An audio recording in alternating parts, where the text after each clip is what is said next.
不好看，不好看。这不好看的。好，哈利路亚，我们一起来敬拜。那我们用那个深不见底的爱来敬拜我们的上主。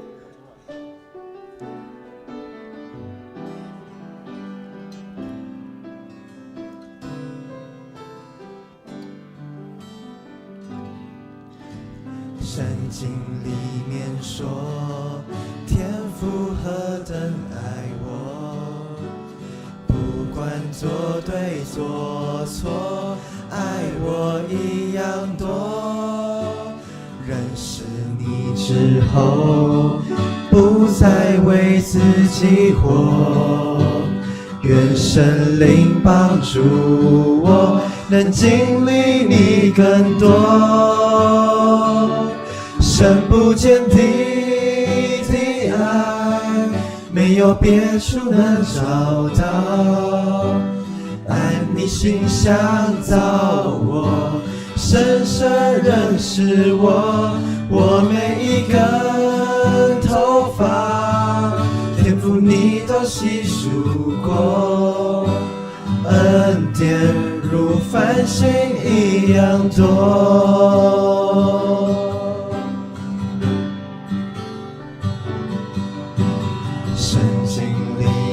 说天父何等爱我，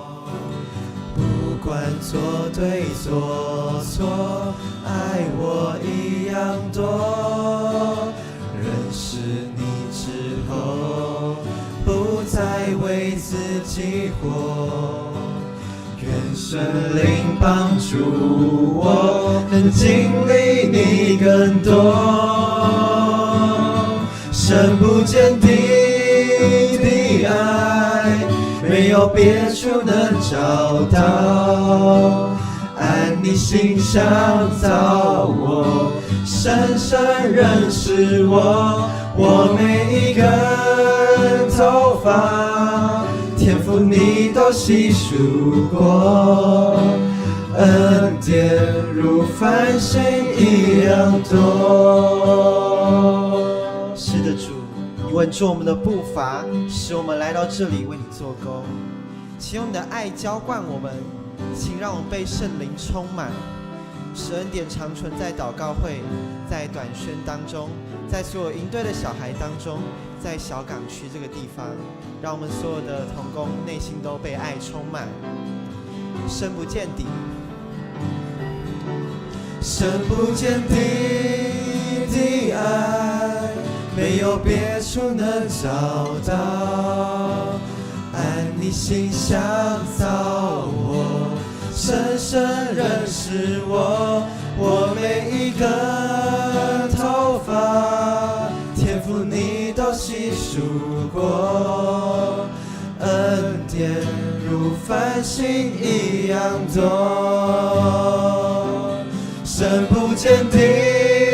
的爱，没有别处能找到。按你形象造我，深深认识我，我每一根头发，天赋你都细数过，恩典如繁星一样多。深不见底的爱，没有别处能找到。按你形象造我，深深认识我，我每一根头发，天赋你都细数过，恩典如繁星一样多。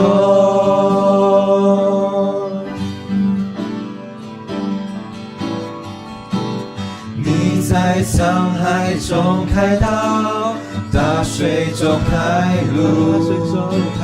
你在旷野开道路，沙漠开江河。我们是你的见证，你拣选的，看哪，心事将要成就。沧海中开道，大水中开路。你在旷野开道路，沙漠开江河。我们是你的见证，你拣选的，看那心事将要成就。我从水中经过，你必与我同在。趟过困难江河，水必不漫过我。我从火中行过，也必不怕遭害。看我为宝为尊为荣耀的创造。我从水中经过，你必与我同在。趟过困难江河，水必不漫过我。我从火中行过，也必不怕遭害。看我为宝为尊为荣耀的创造。哈利路亚，感谢主。我们一起来祷告，感谢主，让我们在这边在汉民教会可以有一个很美好的短宣。虽然我们的天气非常的糟糕，非常的不顺，但是求主耶稣看顾我们，保守我们在未来路上会有更深的祝福。也求主大大赐福小港这块土地，让福音的真理与喜乐充满大街小巷，也让同工以及会友的学校、还有社区、家庭都可以经历你爱的改变。让我们一起来经历神。我们深信这不是一次简单的短宣，而是你国度展现的开始。愿主你的国降临在这。我们同心合一的祷告，奉圣名祈求，阿们。我从水中经过，你必与我同在。趟过困难江河，水必不漫过我。我从火中经过，也必不怕遭害。看我为宝为尊为荣耀的创造。我从水中经过，你必与我同在。趟过困难江河，水必不漫过我。我从火中行过，也必不怕遭害。看我为宝为尊为荣耀的创造。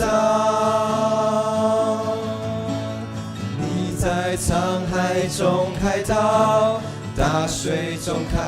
路。你在旷野开道路，沙漠开江河。我们是你的见证，你拣选的，看那心事将要成就。你在沧海中开道，大水中开路。你在旷野开道路，沙漠开江河。我们是你的见证，你拣选的，看那心事将要成就。让我们大声来敬拜。你在沧海中开道，大水中开路。你在旷野开道路，沙漠开江河。我们是你的见证，你拣选的，看那心事将要成就。我从水中经过，你必与我同在。趟过困难江河，水必不漫过我。我从火中行过，也必不怕遭害。看我为宝为尊为荣耀的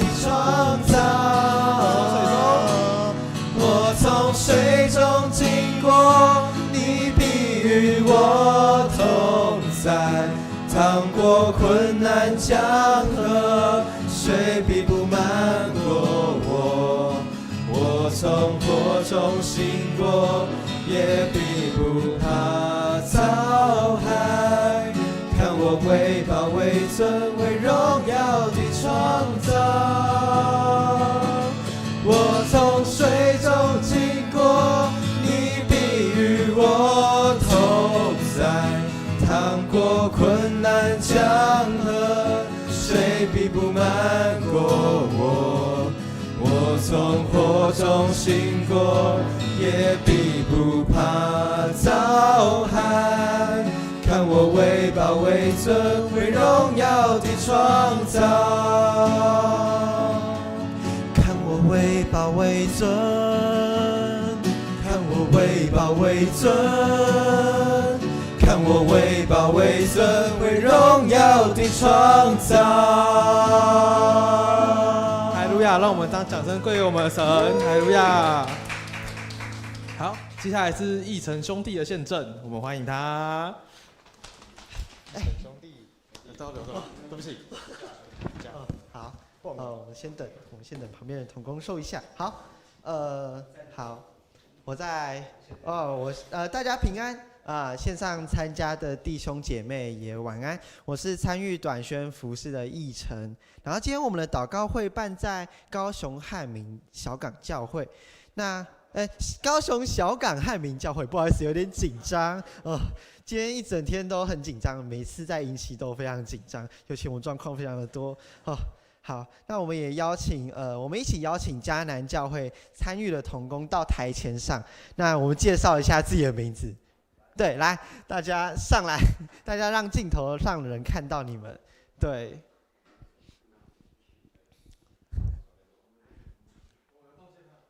我们的动线就是来到台上就好了。用跳，对，有意思。好，然后我们先从允天，允天，先从允天来介绍。我叫允田。允天好。允天好。我叫陈允杰。陈允杰好。我叫伟志。伟志好。我叫以晨。以晨好。我叫穆恩，然后我是这次负责机动组的，然后也负责摄影，然后最右边的允田也负责摄影，然后这3个是队辅加上活动组。好，大家好，我是李章玉，章鱼哥，大家好。我这次来主要是负责直播。好，大家好。好，那我们谢谢所有迦南教会的同工，我们可以回到台下了，谢谢你们。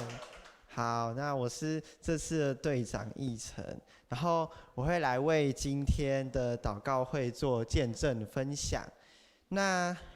今年是我参与短宣服事的第2年，然后其实我蛮感谢神让我参与在短宣当中，就算这个短宣多灾多难，就算高雄已经快要像是那个亚特兰提斯啦，亚特兰提斯一样我都快要被淹没了，高雄都快不见了。但是我还是很开心能够来到这边，然后一起带这当地的小朋友。对，然后我今天会主要分享的是我在短宣的看见。那我是想要讲，在这一次的短宣中有一个很大的体悟，这体悟就是我发现我一直以来都会把服事当做一个能力的标准来看，就像是这几天我都会很努力的想要把自己的事情做到好，然后我可能就会一直做。那我为什么会这样呢？因为我发现我自己就是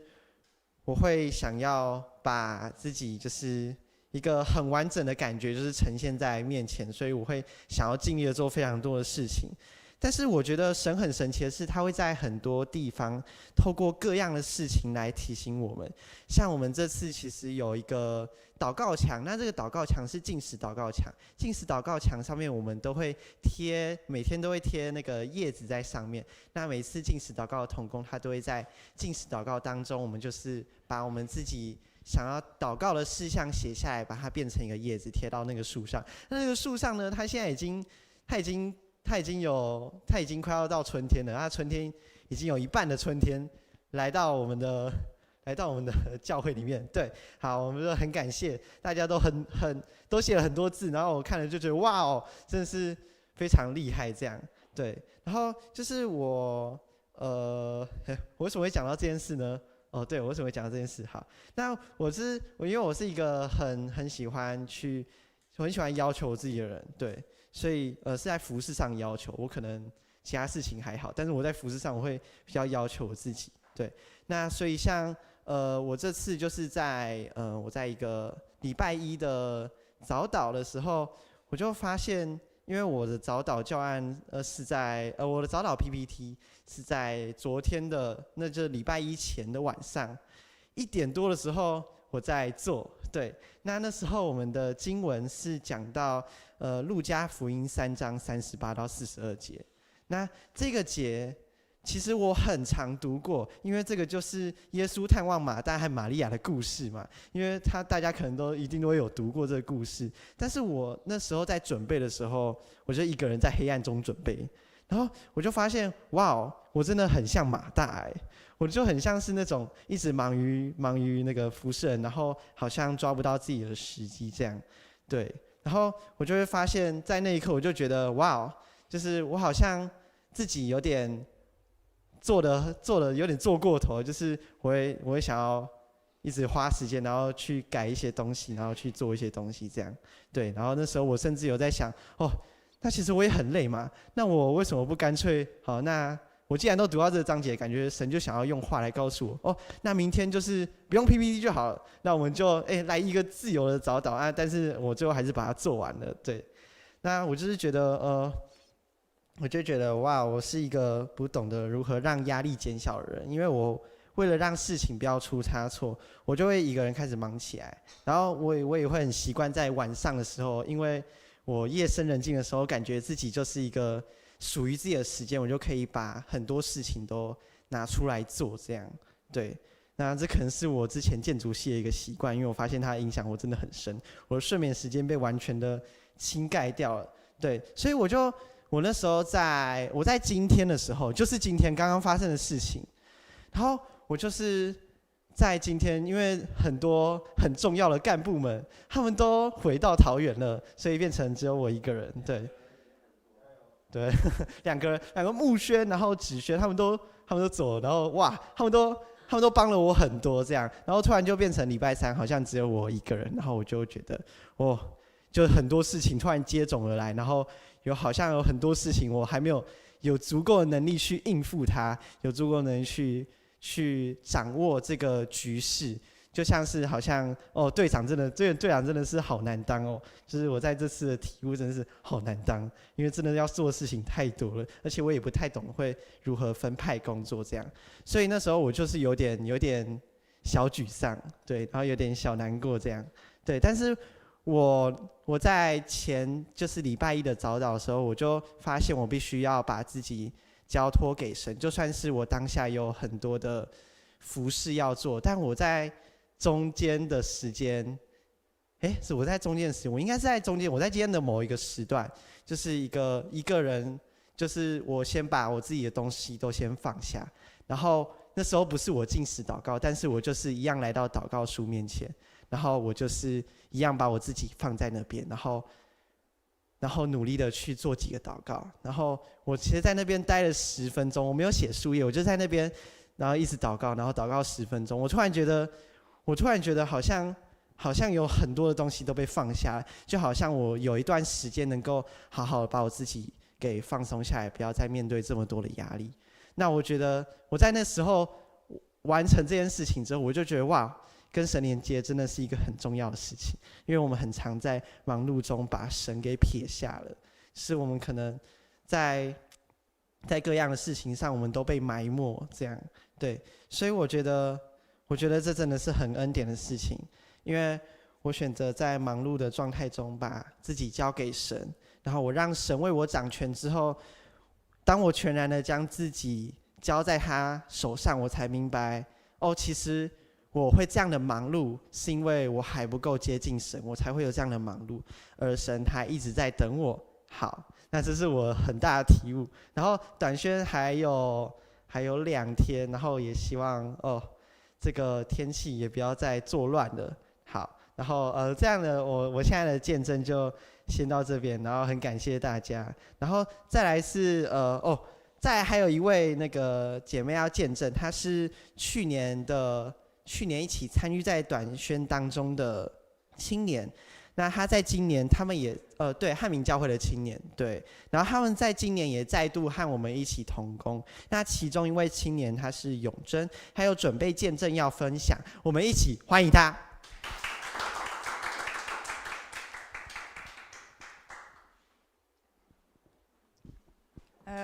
好，大家好，我是汉民教会的青年，然后我今年是雄女，然后要升高3，所以我要来分享我的一个小见证，然后比较像是短宣队带来的改变。然后我要先讲，就是汉民教会就是一个小小的教会，然后就跟你们看到一样，然后就算从我很小的时候看吧，然后最多人的时候可能也就40几个，就可能把这边坐满。然后是一个很小的地方，然后小时候我也是在教会，就是我都觉得来这边就是玩，其实我都很期待，就是主日学下课的时候，然后就跟之前主日学的朋友，然后去旁边的公园打棒球，然后我们还很常砸到那个阿伯之类的，然后这就是我之前对教会的印象。之后是到后面传道，然后来我们教会，他那时候是传道，然后他就看到我们蛮夸张的，就是有人大4还在上主日学，因为我们就是很缺人，所以也没有什么分成青少期还是什么的，所以传道就有帮我们成立一个青少期，然后也是那时候我们才去跟其他教会联谊之类的。但是有一个不太好的地方，就是我出去联谊了之后就发现，其他教会的人都蛮多的，之后不知道为什么就是有一种我们教会好像太小了的感觉，所以但是我又想要改变这件事情，然后我就去学校，就是把很多好朋友都拉来教会。但是我觉得有一个不太好的地方，就是虽然我知道要跟他们讲说来教会是要认识上帝，可是我就是怕他们不喜欢，所以我都会偷偷在后面补说，但是大部分的时间都在玩团康之类的。然后我觉得这是不太好，但是就是他们还是有成功把他们拉来教会。然后现在留下来的就是像苏静琴跟吴佩瑜，就都是我从学校带来的好朋友。然后我觉得后来有一些人就是可能觉得无聊吧之类的，也没有继续留在教会。然后我知道是因为我这样讲。然后后来有一次有一个很印象深刻的事情是，我们会去参加一个大湖教会办的也是夏令营的东西，然后我们就会，我讲了太多然后了，我们就会晚上会有一个小小的类似也是祷告会，就是会让队服把小队员带出去外面，然后分享你的近况，就是有没有什么压力之类的。就是最印象深刻的是有一次就轮到我，然后我就跟传道出去，那时候我应该是国3，然后我觉得准备课业应该是没什么压力。之后传道就问我说：“你觉得现在最给你压力的事情是什么？”然后我记得我那时候说的是，就是我们教会人太少，我觉得需要改变。之后我就知道传道跟我说，他也觉得，就是他有跟我一样的想法。然后因为我那时候也是第一次说出来有这个想法，所以我就觉得，我终于有人跟我一样，然后就比较开心。之后回来之后就是也是很努力继续带，然后也是在这个时候，就是突然有一天，然后就说迦南教会有短宣队可以来帮我们，然后这是一个契机。之后我们就蛮开心的。然后我们很常聚会结束之后，我们就会几个青年，然后在那边讨论我们教会还有哪里不够好。然后我们很好笑，我们把那个就是楼上还有楼下原本有部分的灯管是比较亮的，然后有部分的灯管是已经有点坏掉旧的，然后我们还把它拆掉，然后去外面全部重装一次。就是我们会在会后在那边装灯管，但是其实就是会让某个地方就是完全暗掉，因为我们把暗的拿去补亮的地方。然后其实第1年的短宣队，我觉得他们来的话就是比较多像是我在学习，因为没有帮到很多的忙，那时候好像是不知道在读书还是怎样忘记了，然后就没有很常在这里面帮忙做什么事情，就都是在看你们带游戏。但是我还是学到很多，就是我觉得你们带小孩不知道为什么特别有效率，所以就是偷偷学了很多，然后在主日学的时候也有拿出来管小孩。之后中间的一段时间就有比较好，因为短宣队真的带来很多很好学的东西，然后让我偷偷学。现在是，然后这次是第2年，我就觉得这次我是有一起进去带活动，然后允杰有稍微引导我做一些事情，虽然我觉得还是没有做很多，但是在中间我觉得就更体会到你们的辛苦，然后我觉得你们很厉害，就是可以帮忙一个甚至不是自己教会的教会，然后你们感觉就是可以很投入，然后自己下去带的话，就有发现很多问题，然后我真的一直讲然后自己带去就会发现很多问题，就可以学到更多，所以我觉得我今年进步应该是有比去年多。我有一个小小的插曲是，就是对上帝的见证，就是一开始刚进雄女的时候，就是环境好像有点跳动太大，然后我就在里面很挫折，因为那个成绩有点烂到很炸裂，然后我就下课还会偷偷跑去厕所哭，因为看到成绩真的丑到我快要哭出来，然后我已经哭了，然后还因为我在厕所偷哭，所以就一开始没有交到很多朋友。之后我那时候的压力超大，然后我就记得我有一次很认真的祷告，然后我就跟上帝说，可不可以快点救我，让我快点毕业，然后就是让我看到一点希望什么的。然后我记得我那时候好像祷告了几天吧，后面我就每天放学，真的是1个礼拜每天放学，然后看了至少3次以上的彩虹，然后我就觉得看到就心情很好，之后我就有比较打起精神，很努力，所以我就觉得，就有时候过得太顺的时候，真的会忘记上帝的存在，然后所以不要，就是不管是在顺境还是逆境，都要记得有上帝在。所以就是现在我自己晚上在祷告之类的，我也会感谢上帝，就是可以赐给我这么好一切。对，所以我的见证就到这里结束。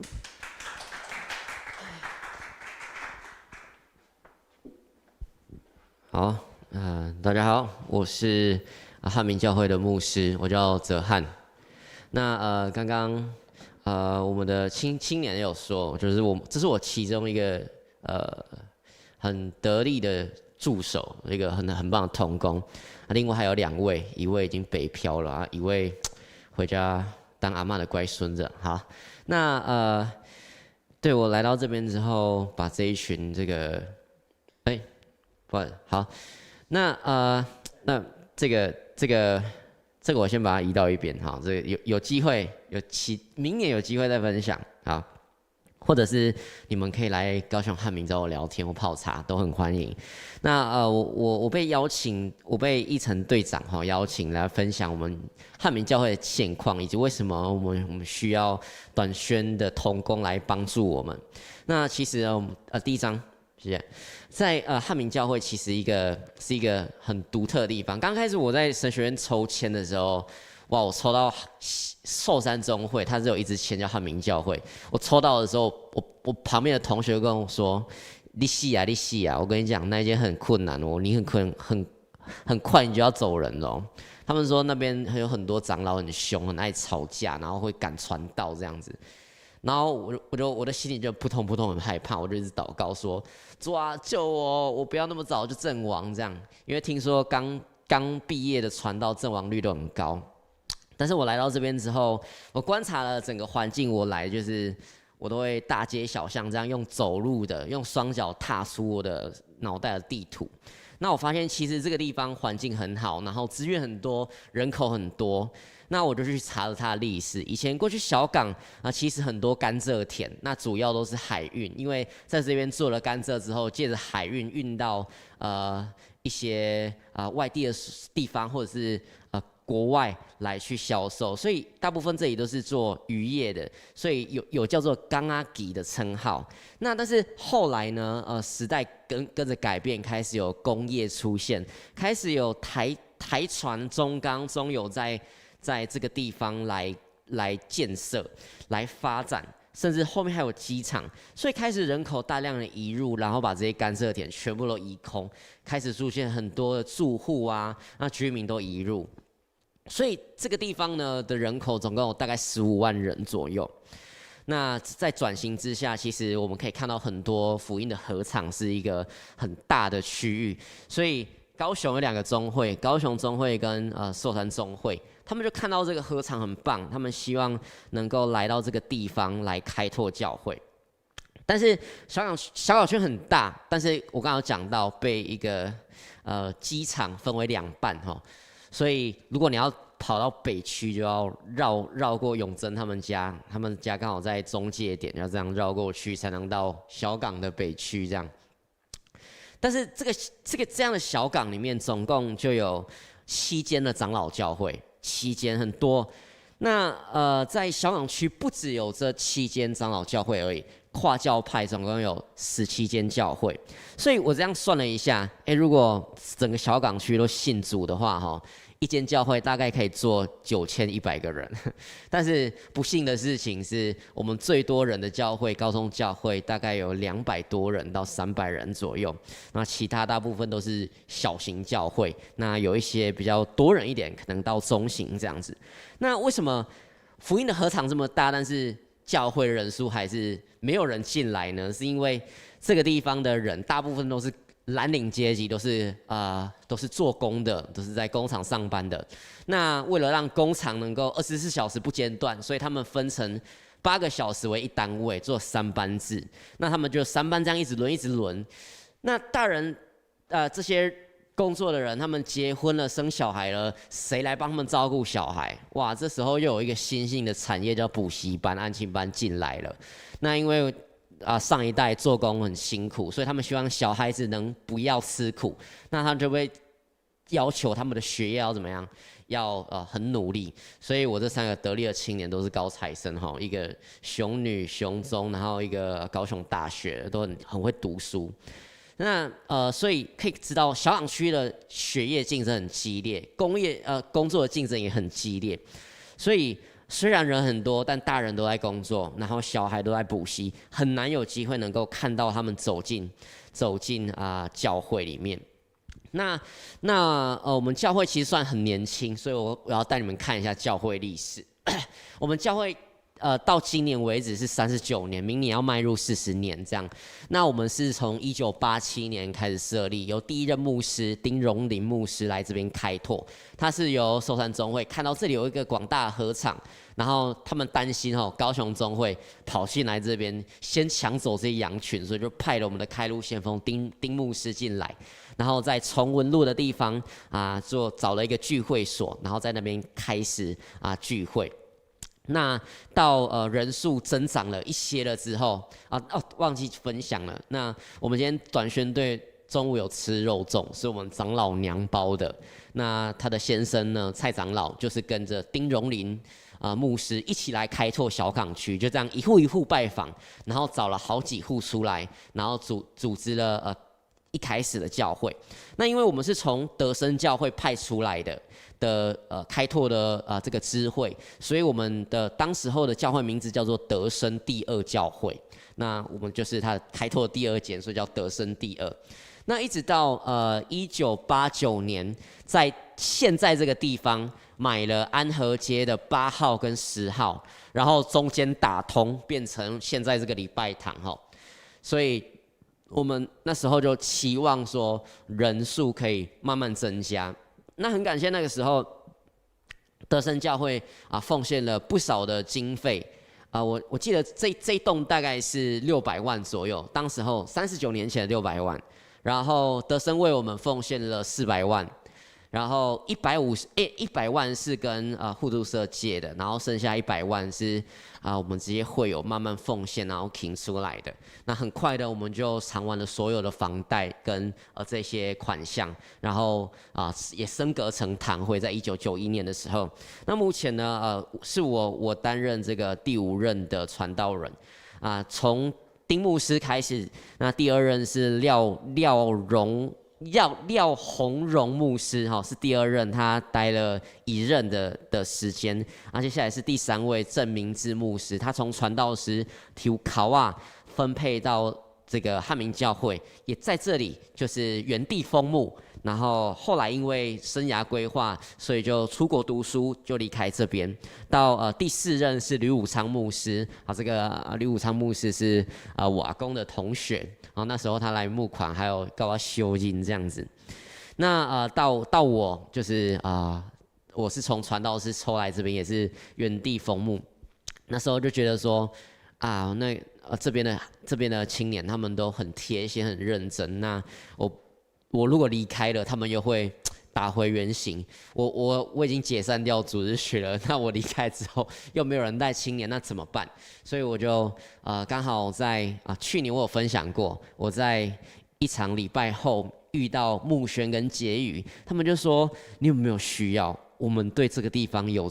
负担，所以我们希望可以来这边短宣。那刚好上帝的安排之下，就有这样的机会跟短宣队合作2年。那到目前为止都还是我，如果不幸离开的话，可能会是下一位传道人。那跟你们介绍一下教会的现况哈。我们教会大部分都是长辈，那都是退休的长辈。那高龄最高是90岁。他到前1年还可以从他们家走路到这边，大概3公里的距离，用走路的来做礼拜。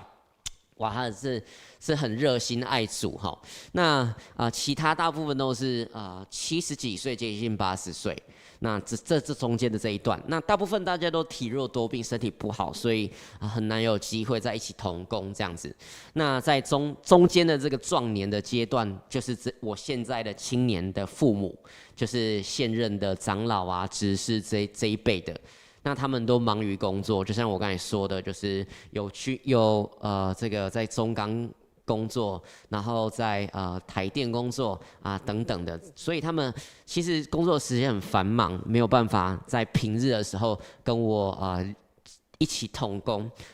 但是他们很爱主，很热心，在周6周日的时候会参与在这些服事当中，成为我的好的帮助。那我做任何的事工推动，他们也都很支持，只是人不能到场支持我这样子。那我们主要的服事的这个主力呢，就是我们的妇女他们很热情的会来唱圣歌队，然后会带一些这些附近社区据点的长辈跳舞。然后也会有固定的时间来去煮爱餐给长辈吃来给会友吃会后的爱餐，甚至会参加一些宗会的活动来带表演这样子，也会跟我去探访。所以其实再往下之后，就是刚才分享的永贞他们，就是他带着他的同学们，我们最多人数到16个人一起聚会，他带了同学再带同学来这样子。但是因为他们现在也高3了，所以在半年到1年的时间，他们就要在北漂了，因为他们的志向都是在北部的学校如果有机会考到桃园去，请你们好好照顾我的孩子们。好，那所以我们虽然是年轻教会，但是因为教会的断层太大了，中间完全没有任何衔接的点，因为在这些长辈跟学生中间的第2代信徒，他们完全就是离开教会到嫁出去外地的，甚至是因为工作关系说我等退休再来信主，这样等等的这些原因，所以就中间完全断层。那这个是我们教会面临的困境，所以现在就是我自己一个人校长兼共监这就是我们教会目前的困境。纵使阮教会但是我们的教会呢还是有在聚会。我刚来的时候是疫情的尾巴了，那时候是2022年的7月到8月那当时候我来的时候，教会聚会的人数大概是20个人到24个人左右，那非常的不稳定。然后再来是人数非常少，看了真的是会流眼泪。然后但是来的时候很庆幸，是因为那些可能会脾气比较不好的长辈们，他们就因为担心疫情都待在家里面，所以我都没有机会跟他们参与到这个碰撞这样子。但是在疫情开始后疫情的时代，我开始做电话探访啊，然后慢慢一户一户的去拜访，然后我们这些姐妹们也看到以前的汉民球，她就说：“我跟你讲啊，这边团队吼啊，虽然吼啊，唔知影伊的能力安怎，不过少年吼一定吼会当吃苦，咱就甲操，你等来甲操安尼啊，所以他们就这样一个一个回来了。那我们当人数恢复到大概35个人左右的时候，人数就趋于平缓了。那如果全到大家都不用工作的话，大概可以到42人。但是因为轮班的关系，所以大概每周聚会会是在30到34人左右。那我回来之后，我很落寞，很寂寞，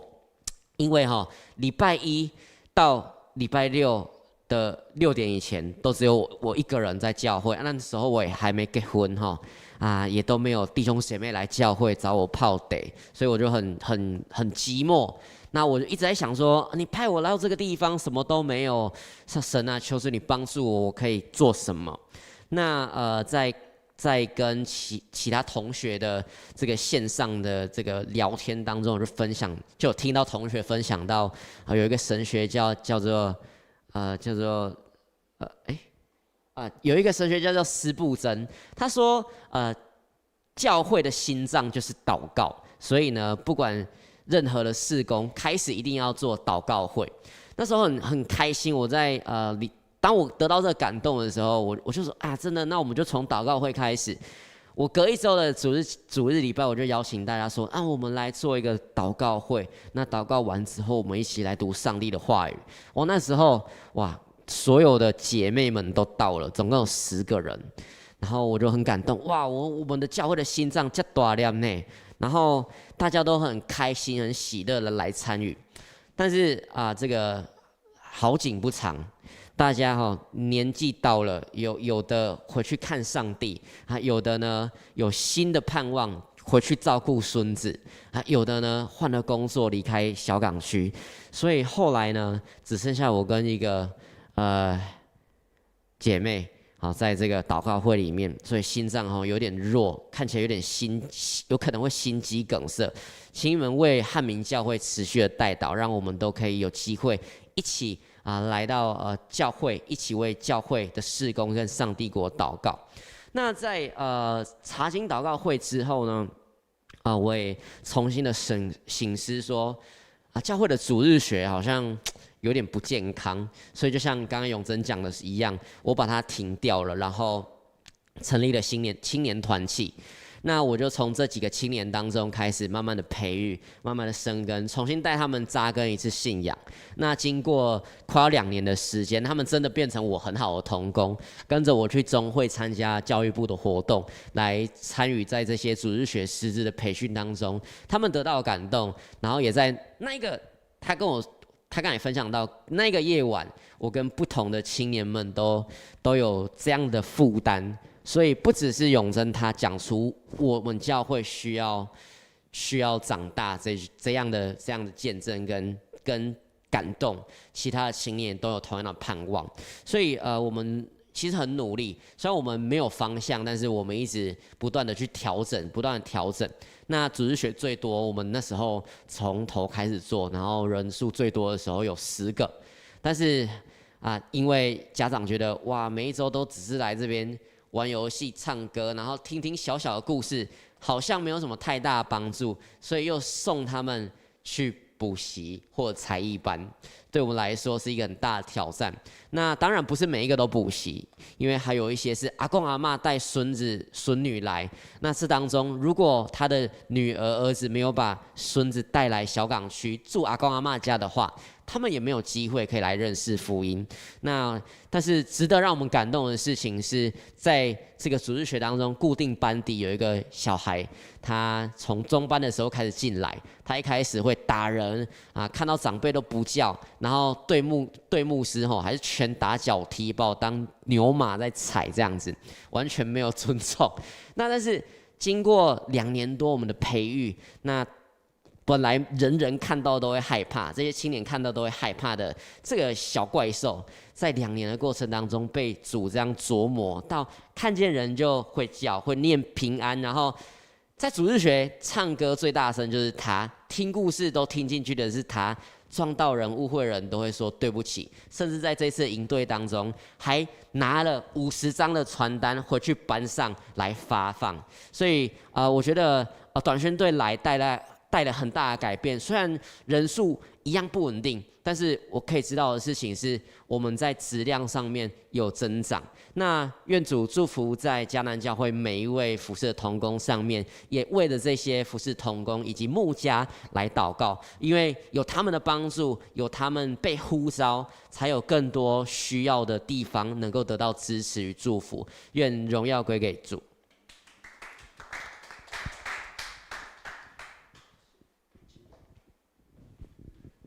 好，我们听到汉民教会的青年还有牧师的分享啊，好，虽然我们可能大多数的弟兄姐妹都在线上，可能在桃园或者在外地，好，但是我们可以借由今天晚上的祷告会，好，上帝把我们带到这个地方，要一起为这里来守望。我们总共有5件事情呢，要来线上祷告。好，那在接下来要今天的最后几分钟的时间，好，首先我们要为汉民教会的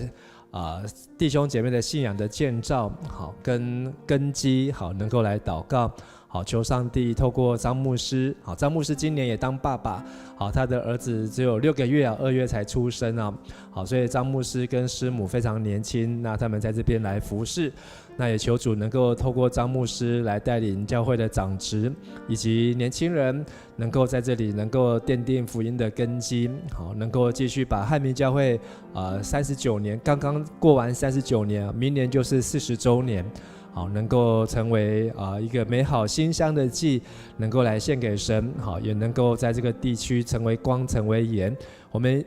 第二件事情呢，就为在教会当中的主日学的孩子们，好，为他们来祷告，好，因为他们都虽然只有个位数的小朋友，好，但是刚才张牧师的见证分享，去年很调皮的学生，好，那但是到今年已经开始彬彬有礼啊，好，或许将来有一天他就是去读了神学院，好，有一天上帝就使用他，好，能够成为一个传道人，能够来为主做见证。好，那我们一起同声开口，为第一点，为第二点，为汉民教会的根基的建造，跟为主日学的孩子们，我们一起同声开口来祷告。是的，阿爸父神，我们向你献上感谢，我们今天能够在这里聚集，为着在高雄小港的汉民长老教会张牧师以及所有的长老执事弟兄和姐妹，还有每一个家庭来守望来祷告。主啊，感谢你把他们能够在小港地区能够带到教会当中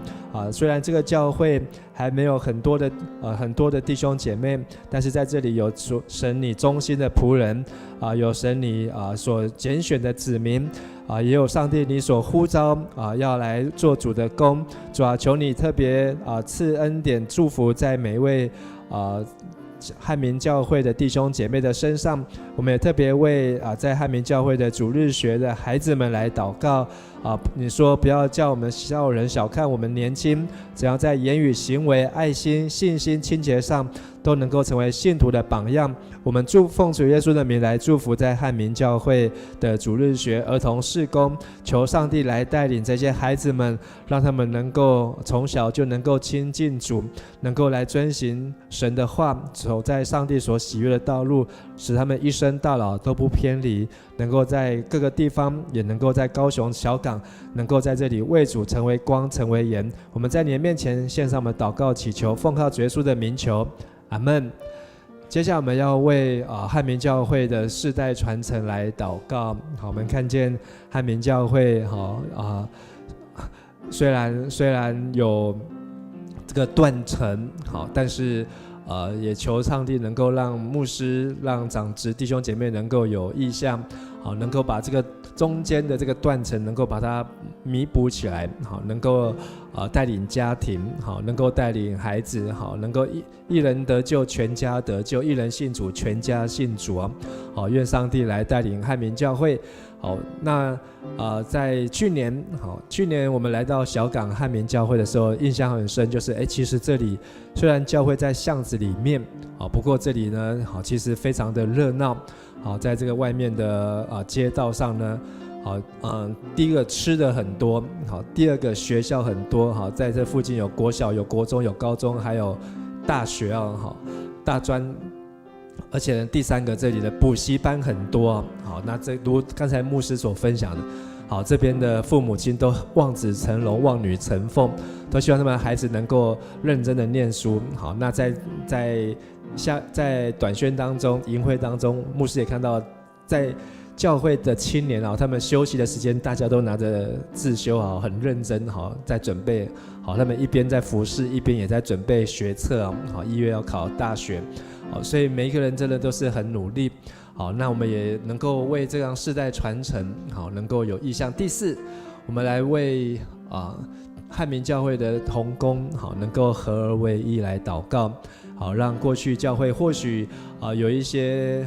纷纷扰扰，或是有一些成年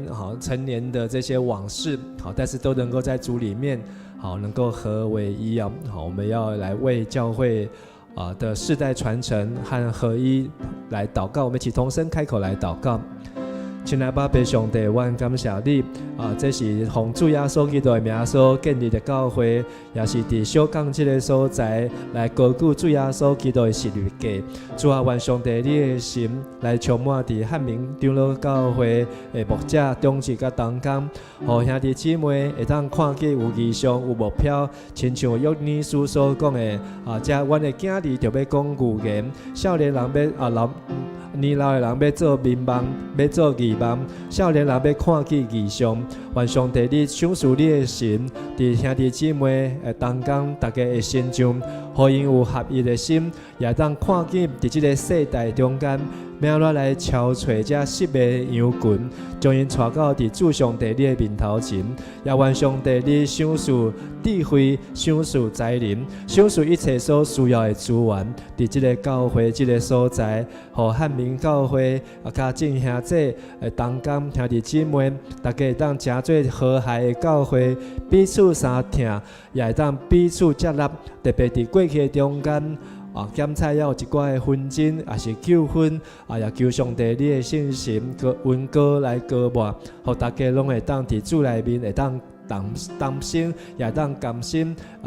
来排主的十字架，来跑走头前的路战。主啊，也愿上帝你来帮助着牧师、牧师娘因全家伫这个所在的服侍，互因会当来为主，真做一个真好的见证，也会当来。带领兄弟姊妹，特别带领这的青少年、儿童甲学生，会当来亲近主，会当来牧养这的羊群，互因拢当来跟对主耶稣基督的脚步，会当互这个信仰一代一代伫这个所在来传承。主，愿感谢主，愿伫你的面前献上咧恳求祈祷，拢是我靠耶稣基督的圣尊名，阿门。最后，我们要为小港这个地区，为高雄这里有刚才讲到多少人？15万人。在这里有15万人住在这个小港区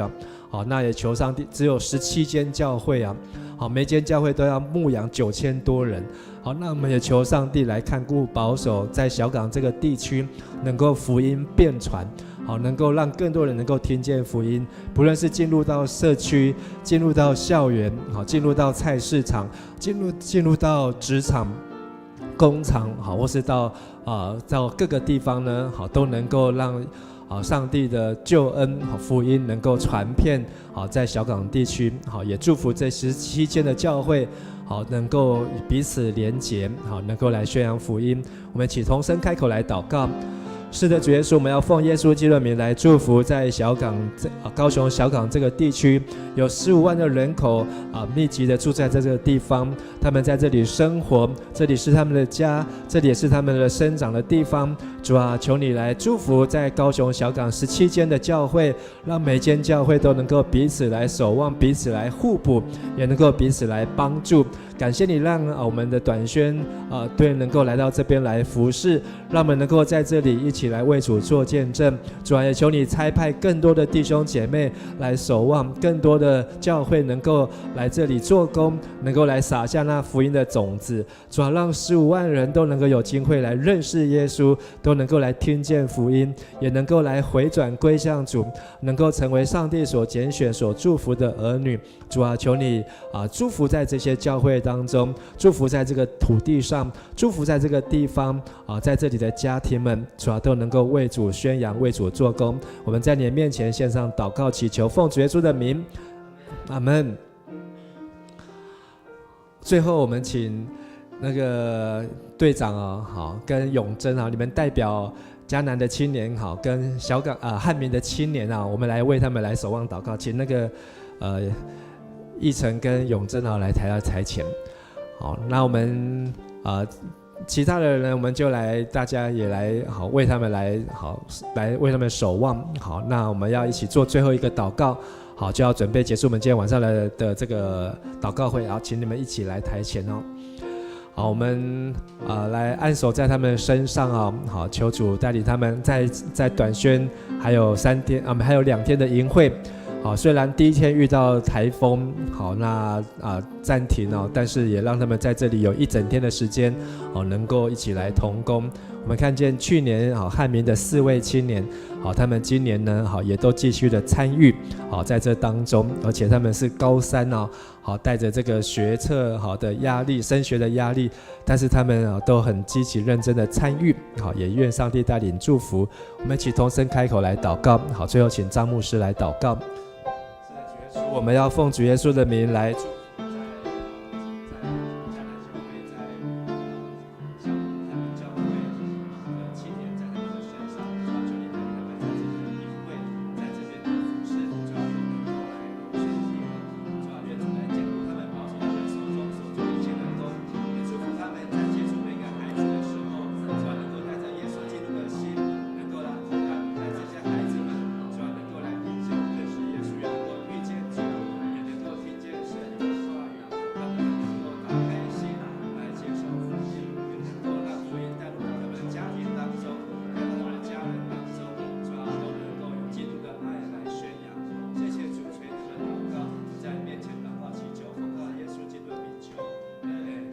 爱我们天父，我们感谢你能够看见我们不分教会，我们不分地区，合一在上帝国你的面前。在这个地方，我们看见极大的祝福充满在这些青年的身上。主啊，你一代一代跨越时间，如今我们要看见新的世代正要交在主你的手中。愿主你的圣灵充满他们，恩膏充满他们，使过去世代的这些同工，他们的恩赐都要加倍在他们身上。主啊，当他们寂寞软弱的时候，主啊，要使他们得刚强。主啊，当他们遇到困难的时候，主啊，你要带他们突破困境。当他们遇见那些敌基督来攻击的时候，主啊，你要成为盾牌来保护他们。主啊，我们知道在福音要盛开的地方，必定要经历更大的征战。主啊，让他们单单的依靠在主你的身上，让他们知道依靠自己不行，他们要经历主你与他们同在的美好，经历主你带他们征战的美好。主啊，你要让他们看见在旷野当中要开出最美的花。主啊，我们相信在他们未来的道路，他们会有许多迷茫，会有许多不足，但是不管如何，主啊，你是耶和华以勒，你要成为他们的供应。主啊，当他们心灵困乏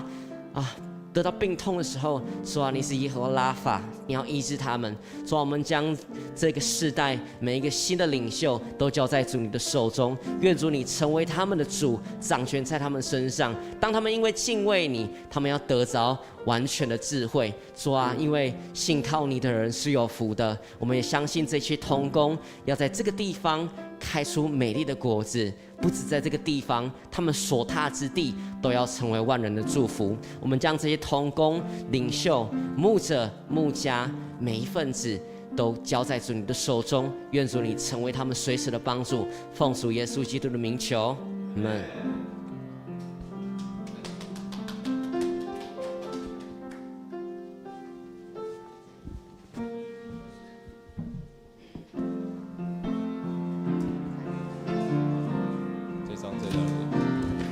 好，那我们最后用一首回应诗歌来回应今天的礼拜。永恒唯一的盼望。大家一起来拍手赞美神。